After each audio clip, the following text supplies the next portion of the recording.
In this section, we'll be looking at the Pull tool.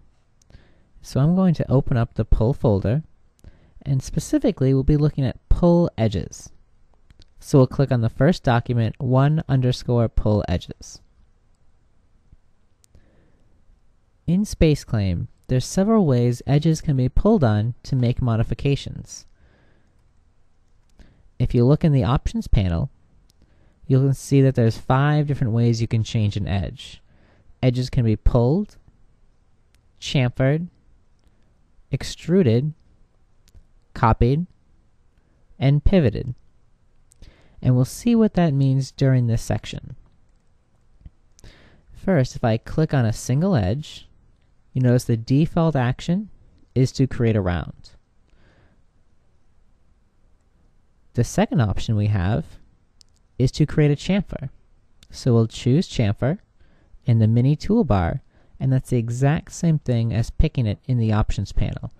There's no difference between picking them in the pull options or to select an edge and pick it in the mini toolbar. Here we can pull one chamfer, or if I double click an edge loop, it'll grab all 4 at the same time and I can chamfer them together. I'm going to type in 5 millimeters. Next, let's look at extrude. I'm going to double click the bottom edge, and if it grabs the incorrect edge, remember you can double click again to cycle through the different possible edge loops. Now that I have the bottom selected, I'll switch from chamfer to extrude. Notice when I do this, 2 arrows are shown on the edge. And you'll notice the arrows next to my cursor are facing left to right. To make them face vertically, you can click on the down arrow, and now they're pointed vertically. So we'll be pulling this edge up or down. I'm going to escape to cancel that. You can pick the edge by clicking on it, or by hitting the Tab key, you can tab between those 2 edges. And we'll want to pull this outward. So make sure the arrow is facing left to right, and drag the surface outward and type in 20. Now you'll notice that a new surface has been created in the structure tree. Extrude offsets that edge and creates a surface. Now we can select on the bottom face of the solid and the surface to pull them both at the same time. You'll notice this makes a nice little box on the bottom of our model. Now let's look at the next option, which is copy. I'm going to double click on these edges until I get the bottom loop. We've looked at round, chamfer, and extrude, and next we're going to look at copy. But first I want to show you the difference between extrude and copy. Right now I have extrude picked. If I tab to switch arrows, I'll pull this outward.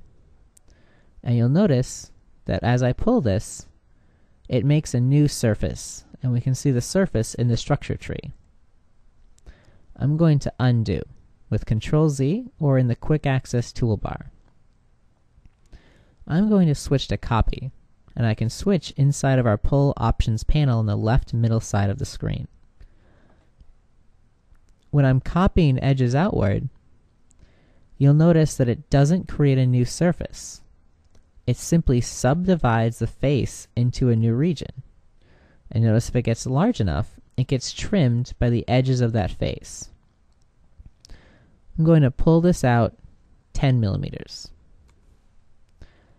Copying edges on a face is a very fast way to offset them. It works just like the offset tool does on sketch curves. Now our top face is subdivided into 2 sections. As I pull on this face, you'll notice that the face below it gets extended as I do so. Remember, to ignore the influence of the chamfer, I can select the edge and the face itself. Now I can pull this up or down and not have the chamfer follow it. And I can pull this up 5 millimeters. Now in most cases, it's not a good idea to have a chamfer come right up against an edge. It can make it difficult to modify that chamfer.